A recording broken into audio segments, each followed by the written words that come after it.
Awakening is usually a bitter thing, especially when one tries hard to get back to an erotic dream which is not over.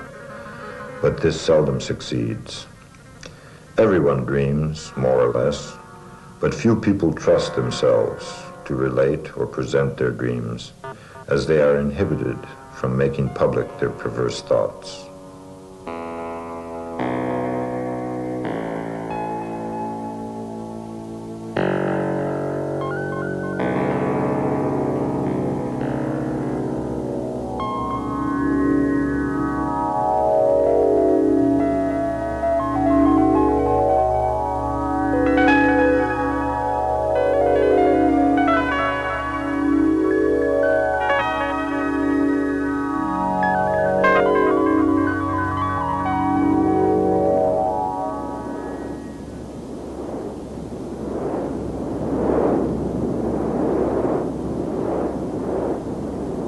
Now concerning my skin landscapes. These are my protest against the systematic poisoning of our environment. A sick landscape marks men, and my landscapes are nothing other than the transplanting of the human skin on our surroundings.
What led me to paint these repulsive children's heads which frighten all women?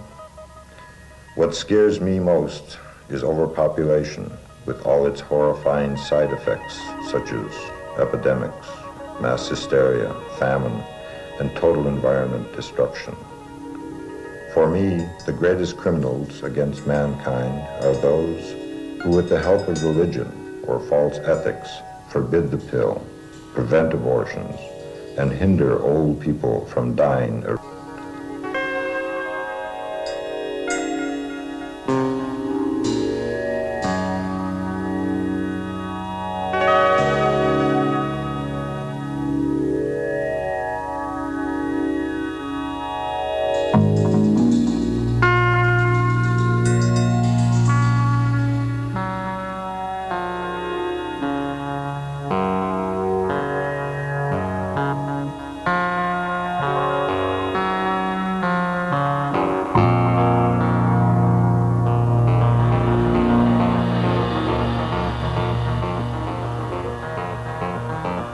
This is Bijan Aram. He lives in Paris and owns several of my paintings. He himself can best explain why he likes and collects my work. Ja, mit ihnen leben und gern haben, das ist so eine Sache. Man kann dem Sujet seine Bilder gar nicht auf den ersten Blick gern haben. Ich habe es auch nicht im ersten Moment gern gehabt.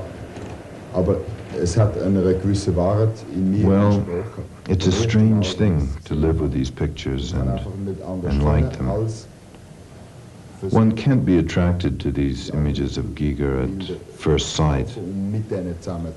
But the first time I saw them, they corresponded to a certain truth. And I couldn't do anything but buy these pictures with all the means at my disposal in order to live with them. I remember very well how shocked my parents were when they saw these paintings on my walls.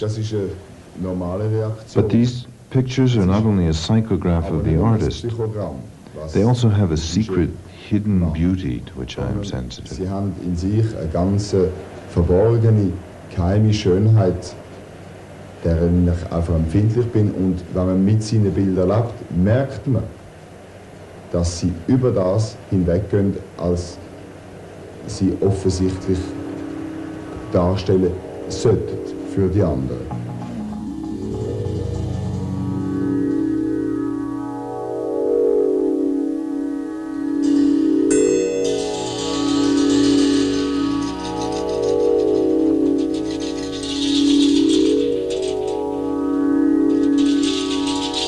This is Sonia Koblet.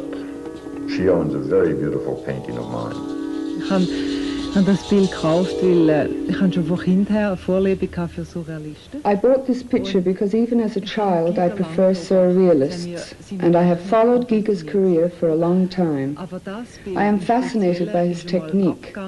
This painting differs from his varied variations on penis and vagina. This picture shows a beautiful, engaging woman whose effect is very aesthetic, although she is surrounded by death and rather negative elements. This does not bother me at all. There are, of course, the reactions of my friends who look into my bedroom and say, "How can you live with a picture like that?" Well, first of all, I sleep under this picture, and secondly, this altercation between life and death creates no problem for me, because in this painting life stands in the foreground, and it is a very attractive life indeed. There perhaps I draw a parallel, in all modesty, to my own life, where the aesthetic is always in the foreground. Mit meinem eigenen, wo auch immer das Ästhetische im Vordergrund ist. Wir haben das Bild also gekauft, weil es uns fasziniert hat, obwohl viele Leute gemeint haben, wir hätten es gekauft. We bought this picture because it fascinated us, and not, as so many people claim, in order to provoke them. This picture expresses everything for me which a woman can feel for a child: birth, contraception, overpopulation, infection and plague. In any case, we now have no problem finding topics of conversation with people who visit us. They come in and are horrified. In any event, one can do something against the abscesses and blood of the children in Mr. Giger's paintings. Herr Giger, wo man nur Eiterbühlen sieht und ganzes fest starkes Rot. Lieber eitrige Kind, weil da kann man etwas dagegen tun. Du hast so. So, jetzt geht wieder friedlich. That was the Hugler family.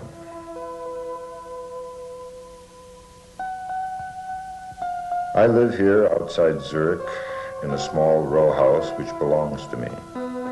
My studio is in it, and I lead rather a secluded life with the exception of visitors, girlfriends, and so on. I like to live alone. I work best that way. I do not like it at all when fans or other interested people come just to see how it looks where I live.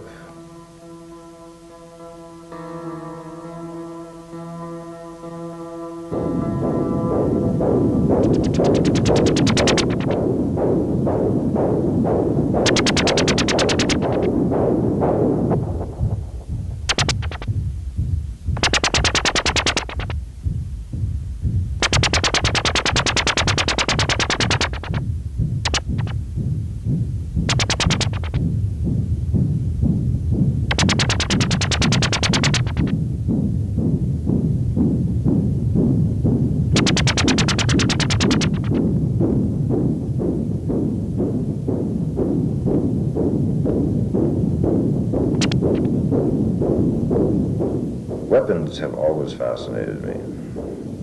I have a whole collection of them, particularly handguns. I loaded my own ammunition, molded the bullets, and repaired and altered the pistols and revolvers myself. This went on till I did my military service, and there they spoiled it all for me and took all the pleasure out of shooting. Now, in my paintings, revolvers, pistols, and knives seem to demonstrate the aggressive character of my monsters.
Really, there's not the slightest doubt that Giger's paintings depict a morbid, exhausted, decayed world.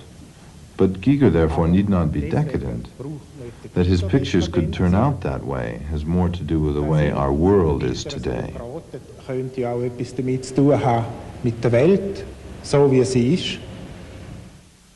That was Roland Greitler, the photographer who photographs my work. This is Jörg Stummer of the Gallery Stummer in Hupschmied, where I expose my work in Zurich. In conversation with visitors to my gallery, I experience time and again that people ask me what kind of a person Giger actually is. Is he raving, or what is the matter with him? He should go to a psychiatrist. But this is naturally quite wrong, because H.R. Giger is completely normal and paints his pictures with great engagement, an unbelievable fantasy. At home we have many paintings by many different artists, and when I ask Evely, who painted this picture, she says, see, that's by Giger.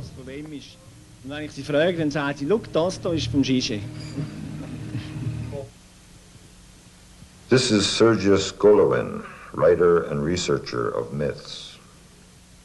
Etwas ist auffallend, wenn man heute viel Gelegenheit hat, when one has many opportunities to visit country communes in which young people are trying to develop a new lifestyle, one is struck by how often Giger's posters are to be seen on the walls. These people don't even know who the poster is by. The only explanation is that these images express something which is in us all today, something archetypical and primal that we long for or are frightened of. Sie drücken Sachen aus, nach denen wir uns alle sehnen oder von denen wir alle Angst haben.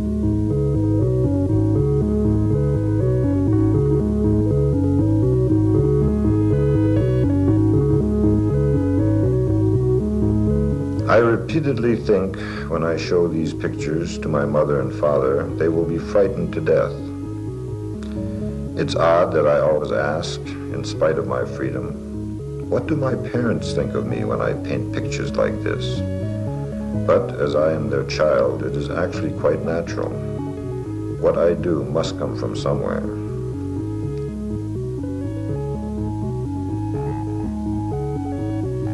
Das ist ein Vater, der überhaupt keinen Begriff habe, was Kunst sei, sondern Künstler dazu weggebracht habe, nicht? Ja. Das in dem Sinn. Und woher die Fantasie? That a father who has no idea what art is could produce such an artist. And where indeed does he get this fantasy?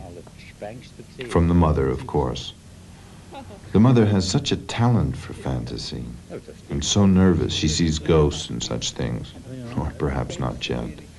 Of course, this fantasy is connected with an overdose of hormones at the time of nursing in infancy.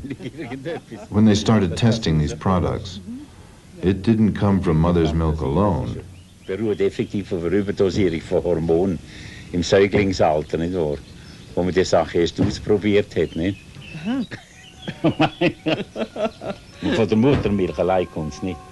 Nein, also aber ja.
Sometimes, when I look at my paintings, I ask myself, what led me to such things?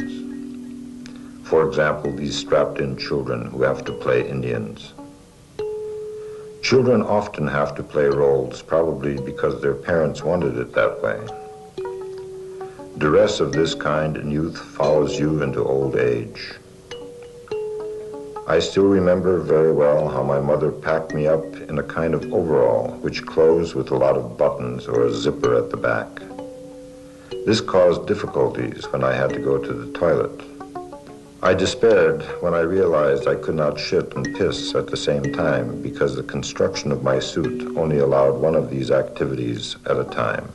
So I had to squeeze both of them in and wait until evening when I was freed of my straitjacket.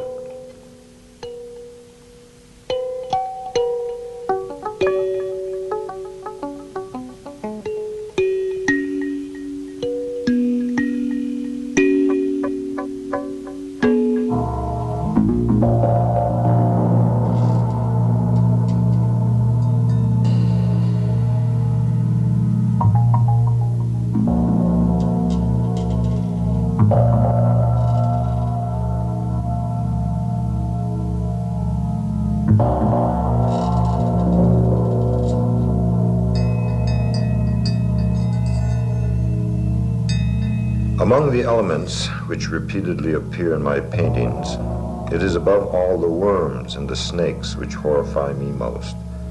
And I think to find a worm in excrement or vomit is the most horrifying thing I can imagine. In my pictures, worms take the form of technical elements such as tubes and hoses, and that reminds me of this. Once at Easter, I had to look after my grandmother's grave together with my mother. When turning over the earth, a thick worm crawled out, and I thought, my God, that's part of my grandmother. I let the spade fall and ran out of the graveyard.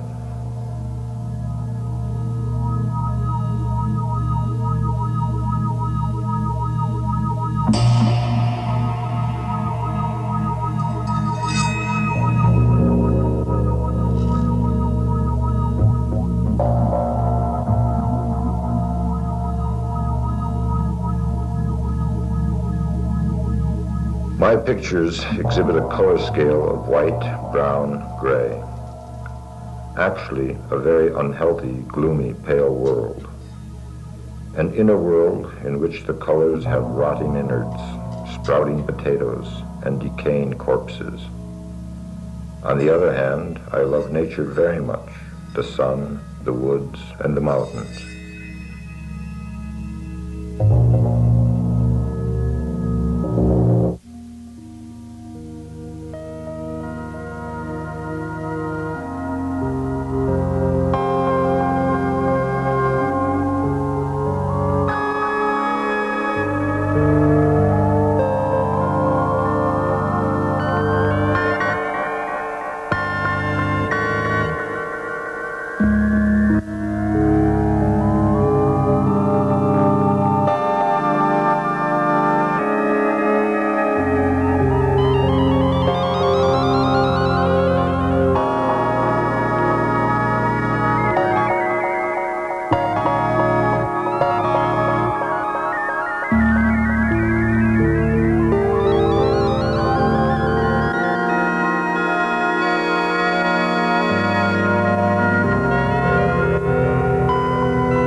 Earlier on, I had a lot to do with architecture, but dropped it when I realized how little freedom you have.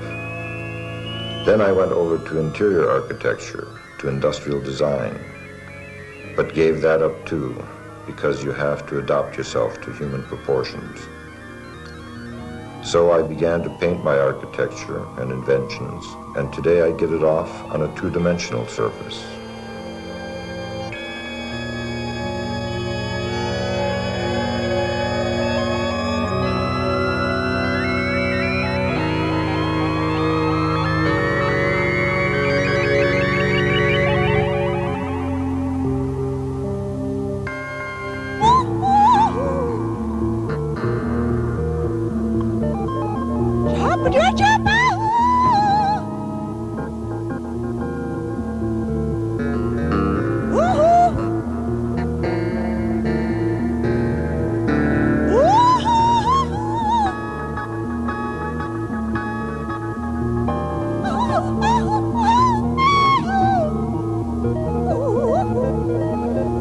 vernissages in the galleries are a big occasion for the artist.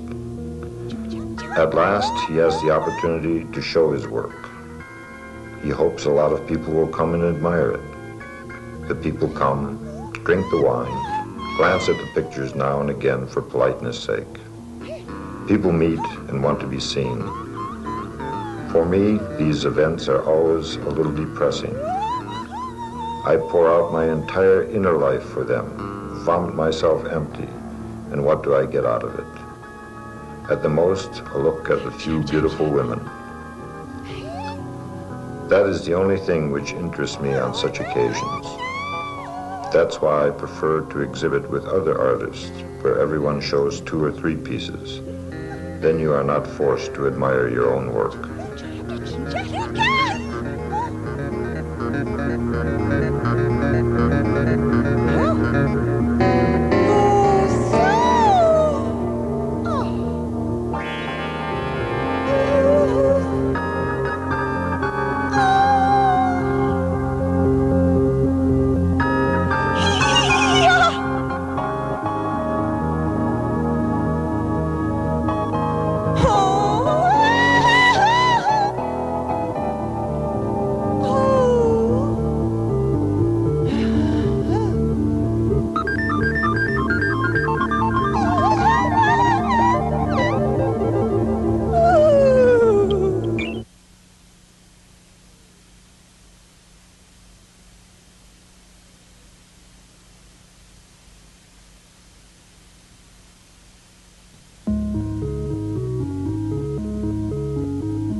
These were a few scenes from the science fiction horror movie Alien, produced by 20th Century Fox and filmed at the Shepperton Studios in England. Our documentary is going to show you some of my work behind the scenes. I was responsible for all the fantasy scenery in the movie and had to design the unknown planet, the wreck of the alien spaceship and its interior, and also the so-called egg silo and the different types of alien monsters. I made the first sketches and designs for the movie in my studio in Zurich after the first discussions of the project with the director, Ridley Scott. I flew to England several times where my paintings were appraised and we discussed possible alterations. These are a few variations of the alien figure I had in mind.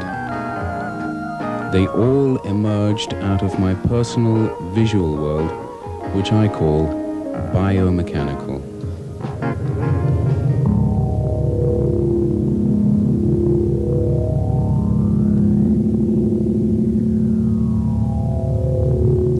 The egg silo, an unrealized project.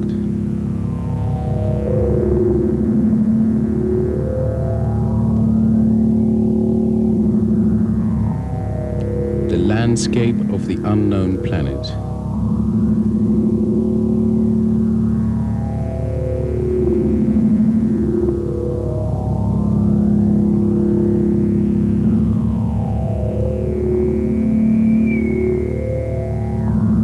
The alien spaceship, derelict.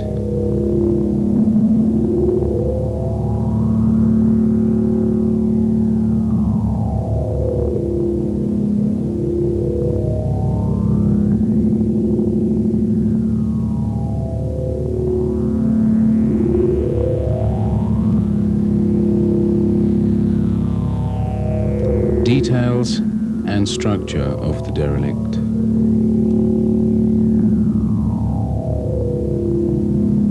Entrance of the derelict.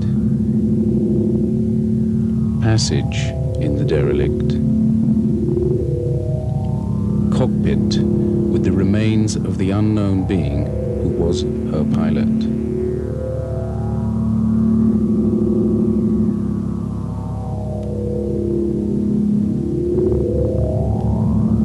Pilot's seat and the pilot in detail.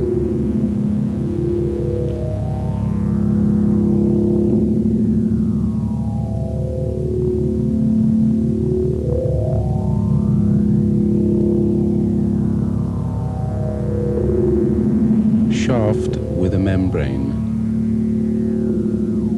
The interior of the egg silo. Model of the egg silo.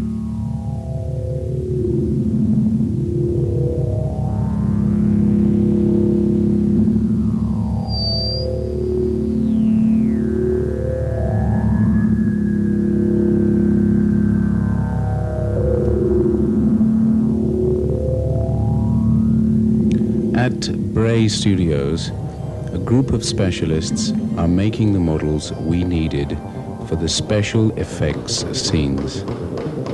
My colleague, P. Voise, will explain in a moment how these models are made and finally used in the movie.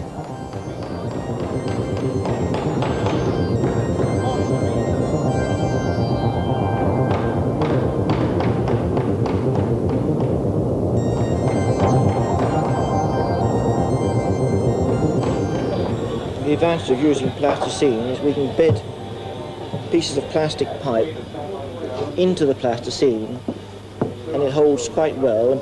Areas like this we use pieces of plastic tube, cut it, fit it in, fix it with polyamine with nails or pins and then dress up to it with plasticine.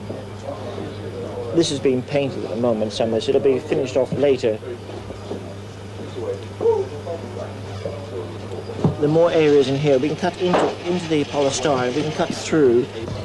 This part of the alien spacecraft is an area that was made full size on a large stage at Shepperton Studios. The total height is about 12, 13 meters high from here to here. You get some idea of the scale. That little figure there is approximately the right scale. The landscape was built at Shepperton Studios. Some of it, anyway, it comes back as far as here. A lot more will be built on the stage here in model form, which will cover a large area.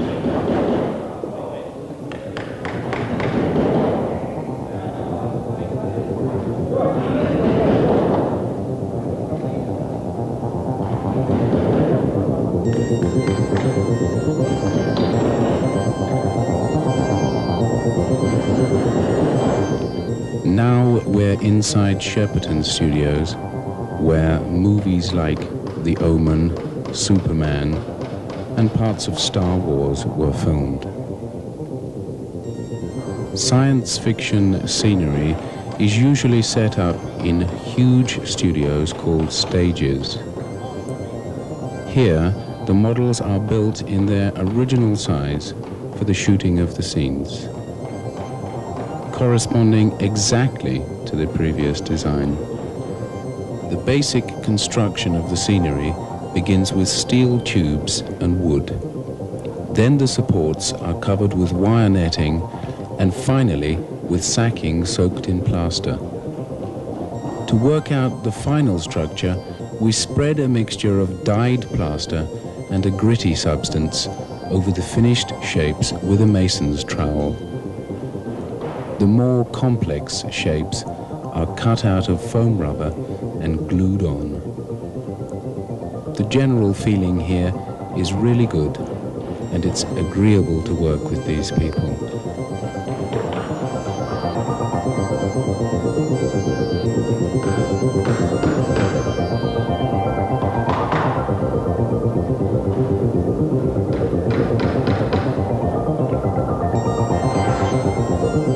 The tubes, only vaguely defined in the design, have to be integrated into the landscape and painted to fit in.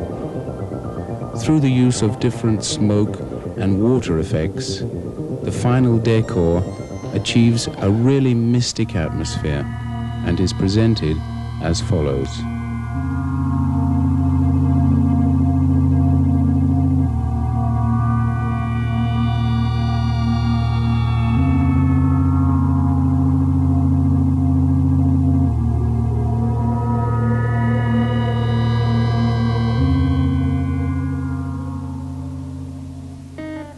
The pilot in the cockpit. Using my design, P. Voisey and I sculpt the pilot in his seat, out of clay. Every detail is important, because it has to show up well in the final mold.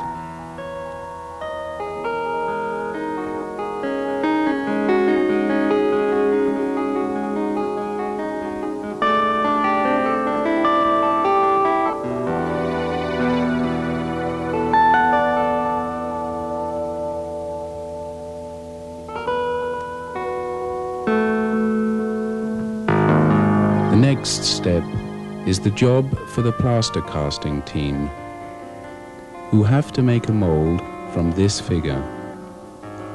They're really working with terrific energy. To stabilize the forms, they insert strips of plaster-soaked sacking.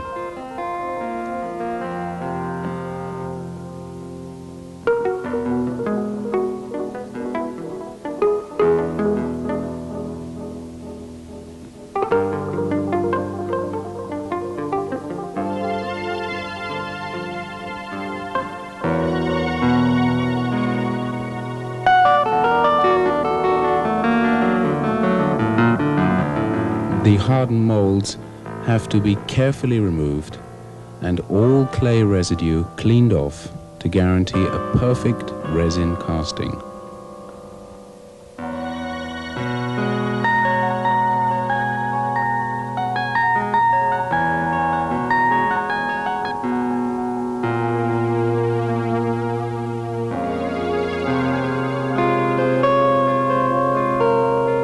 The remaining constructions are also built with wood, plaster and foam rubber.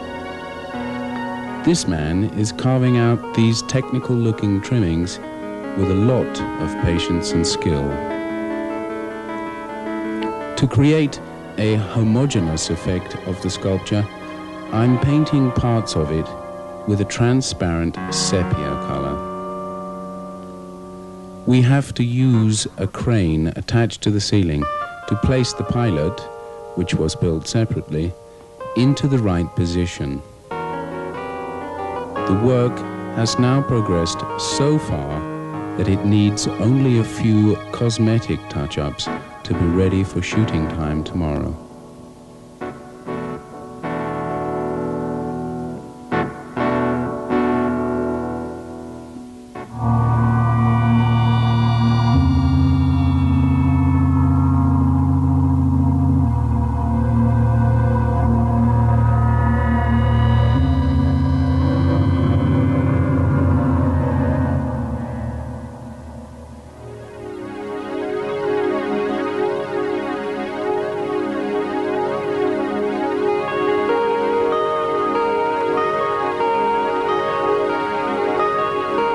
The egg, or rather eggs, we used about 120 of them for this set, are the organic repositories of the aliens in their first form of appearance, the so-called facehugger. In the workshop, probably I had just started during a proverbial tea break. The pieces of ground on which all the eggs stand singly are in the making. The professionals are watching my work with interest. Probably the realization of a design like mine is new to them. The original idea for the egg's opening was a kind of mobile elastic slit, but the production felt that this was too directly reminiscent of female sex organs and worried about possible censoring in Catholic countries. So we settled on a similar but crosswise shape, which satisfied both the Catholic countries and my own sense of forms.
The facehugger. The design for the small alien monster named the facehugger is lying in wait inside the egg to be awakened out of its beauty sleep by the slightest touch of the astronaut's hand. It flings itself onto its victim, eating its way through the helmet, and settles on the man's face, forcing its long snout down into the helpless victim's throat in order to deposit its horrible seed. The cosmic incubation has begun. Having been a professional industrial designer, it means a lot to me to have a design show its symbolism as well as its functional aspect clearly. Therefore, I endowed the facehugger with the spring-like tail he uses to propel himself out of the egg, also with 8 long-jointed fingers and 2 pulsing testicle-like appendages for the spores. The delicate mechanism of the fingers is moved by invisible strings, and the pulsing comes from a small air pump.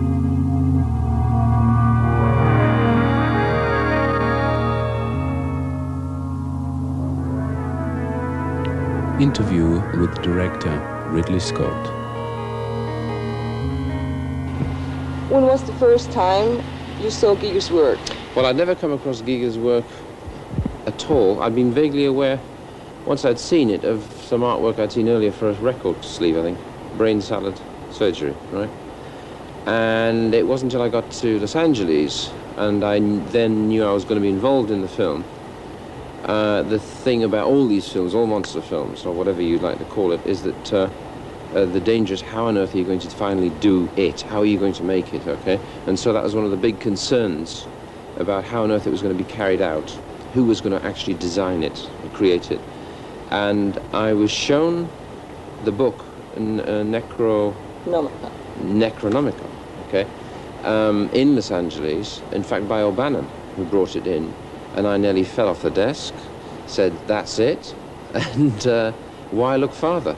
And so that's how I saw it. It was as simple as that. I've never been so certain about anything in my life. And what impressed you most about his work? Again, it's one of those things where I think there are a lot of, say, artists in this area and of surrealism or whatever you like to call it. And I think Giger has an extra quality of, I think one of the most frightening things of all is a quality of reality combined with a sort of his own form of fantasy. And I think that's what makes it stronger, is the reality, not the fantasy. Yeah? And was it easy to work with him? Very, very. And in fact, I'm hoping that maybe we'll do another film very soon. And has Alien turned out as you imagined? Yeah, I mean, you always aim for the alien or the film. The alien. The monster. The monster. We shouldn't call him a monster, he's better than that. So I think that's the first answer, that he's better than a monster. He's far more primal and far more frightening and far more realistic, in a sense, than the idea of the monster. And so I think, yes, he's turned out very well. Okay. Better than I thought. Thank you.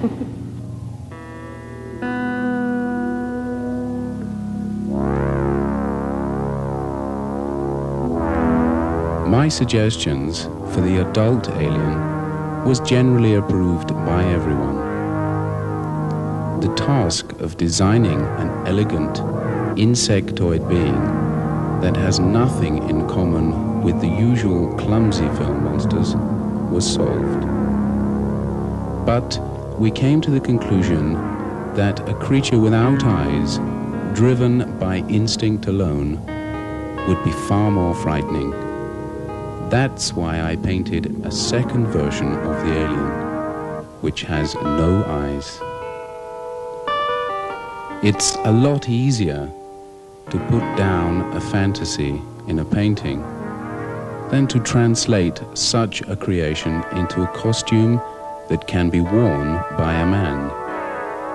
We realized this while constructing the alien's head. Now and then, our creation, it's a conglomeration of plasticine, technical parts, and a skull, is subjected to a very critical appraisal. We're constantly feeling the pressure of losing time. It has to be finished by such and such a deadline, and this often turns the problematic construction process into a nightmare.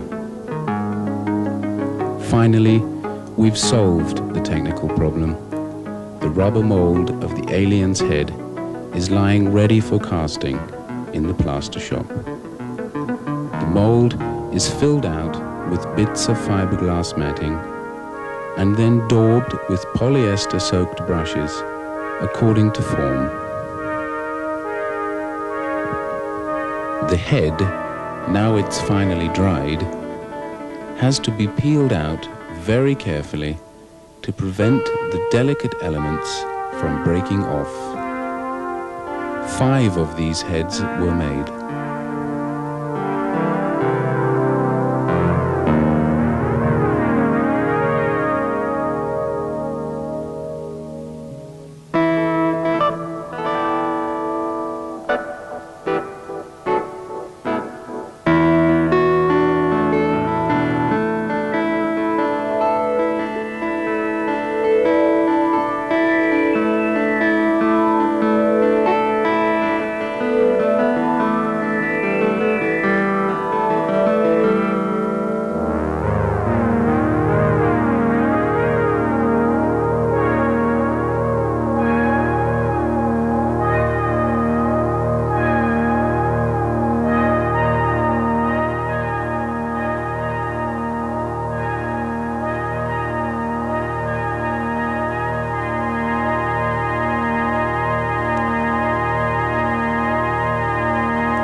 I got to work every day at 8:30.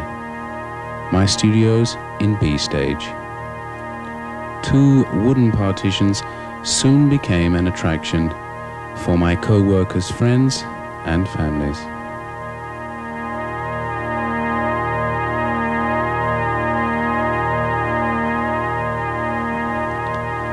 I modeled the alien costume on a plaster statue of the 7-foot-tall Nigerian Bulagi.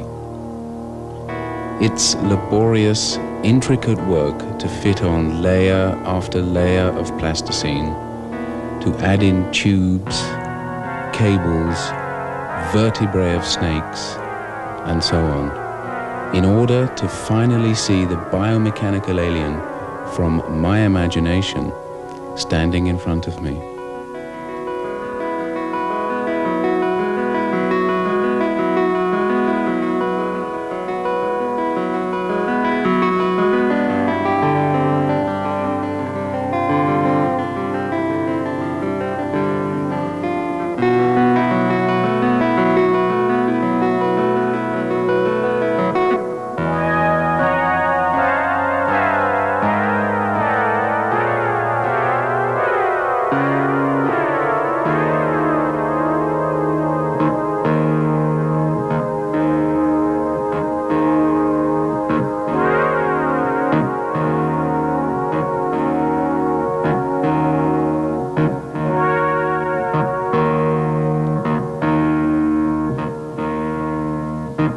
Beside its toothed, flickering tongue, this creature also ought to have a tail it could use as a weapon.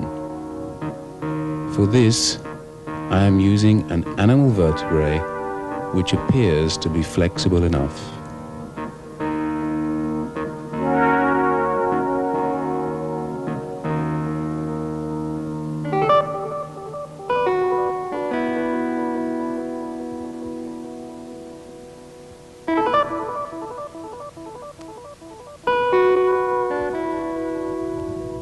All these countless formal elements are needed to result in a really complete alien costume.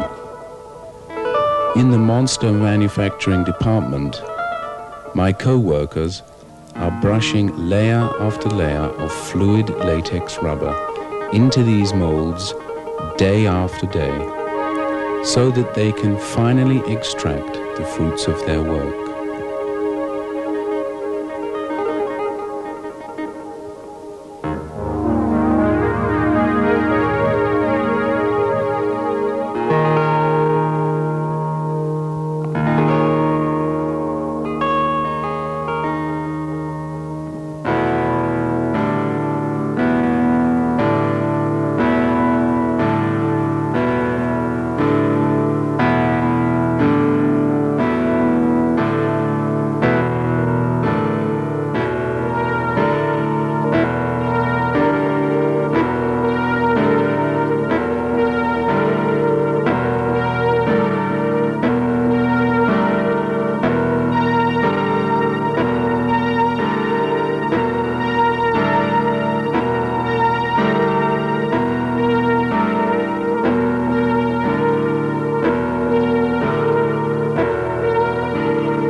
legs of the costume.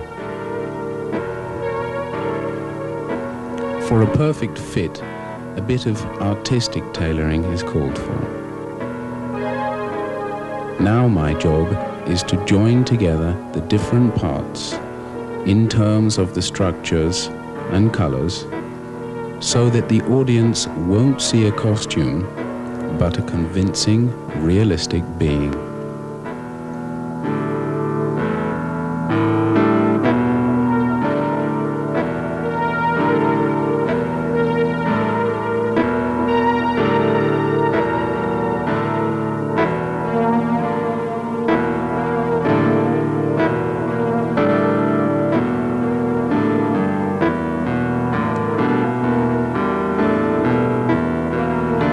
In another studio, Carlo Di Marchi is working on the facial musculature of the monster. Because the creature is able to perform real movements, these have to correspond optically to the facial muscles. For this work, we're using contraceptives.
With his crew. Probably Rambaldi's most famous mechanization is King Kong in the new movie version. He was awarded an Oscar for the mechanization of that ape, and he also instilled life into our alien. The facial movements are controlled by hand through wires attached to a lever console. At last, the long-awaited first appearance of the alien on scene.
Concentration is always very intense. Scott is giving last instructions to the stuntmen. The acrobatic parts of the scenes are mainly played by a stuntman. And now, complete silence. Everyone present is watching events with great suspense.